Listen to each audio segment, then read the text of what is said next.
Hello बच्चों, चलिए प्रश्न पढ़ते हैं। प्राकृत संख्याओं के समुच्चय को सार्वत्रिक समुच्चय मानते हुए निम्नलिखित समुच्चयों के पूरक लिखिए। पहला समुच्चय दिया हुआ है एक्स। एक्स एक पूर्ण वर्ग संख्या है। दूसरा दिया हुआ है एक्स, एक्स प्लस 5 बराबर 8। तीसरा दिया हुआ है एक्स, एक्स 7 के बराबर या 7 से बड़ा है। तो मुख्य अवधारणा, तो हमें प्रश्न के अंदर है जो सार्वत्रिक समुच्चय है वो प्राकृत संख्याओं को दिया गया है। तो देखो, हमें किसी संख्या का पूरक निकालना होता है। तो जैसे ए डैश है, ए है, ए का पूरक है वो हमारा ए डैश होता है, जो कि यू माइनस ए होता है, और यू हमारा सार्वत्रिक समुच्चय है। तो हमें प्रश्न के अंदर सार्वत्रिक समुच्चय प्राकृत संख्याओं के समुच्चय को दिया गया है, तो हम यहाँ यू लिखेंगे।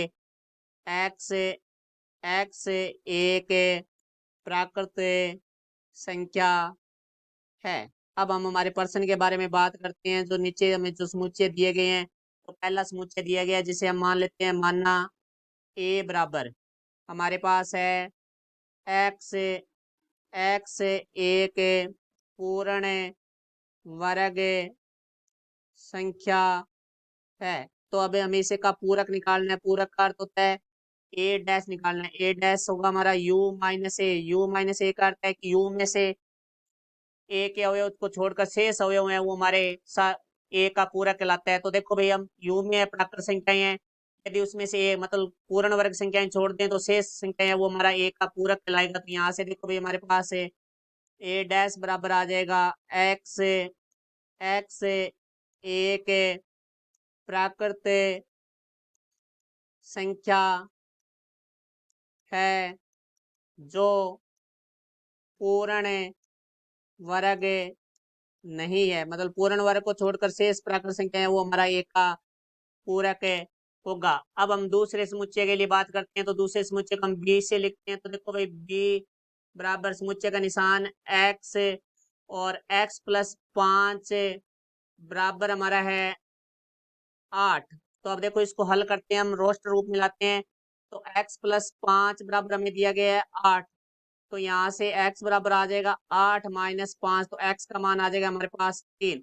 तो यहाँ से देखो भाई, 20 समुच्चय बनेगा हमारा 3। तो अब देखो, हमारे को निकालना है बी डैश, मतलब बी का पूरक जो का होगा यू माइनस बी। यू है हमारा प्राकृत संख्या का समुच्चय है।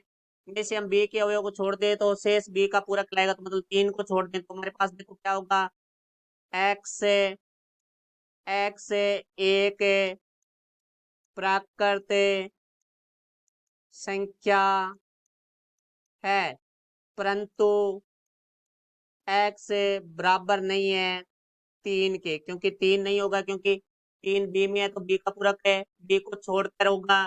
तो अब हम अगले बिंदु के लिए बात करते हैं। तो तीसरा समुच्चय हमें दिया गया है जिसे हम सी से ले लेते हैं। सी बराबर हमारे पास है एक्स, एक्स बड़ा है या बराबर है 7 के। तो देखो, इसका जो पूरक है सी डैश है वो होगा हमारा यू माइनस सी, अर्थात यू में से हमें सी को छोड़ दें तो शेष अवयव है वो हमारे सी डैश होंगे, अर्थात सी का पूरक होगा। तो यहाँ से देखो भाई, एक्स, एक्स एक प्राकृत संख्या है जहां एक्स छोटा है 7 से। क्योंकि बड़ा या बराबर तो सी में आ गया, तो सी का पूरक उससे छोटा होगा। तो ये हमारा प्रश्न का उत्तर हुआ। आशा करता हूँ समझ आया होगा। धन्यवाद।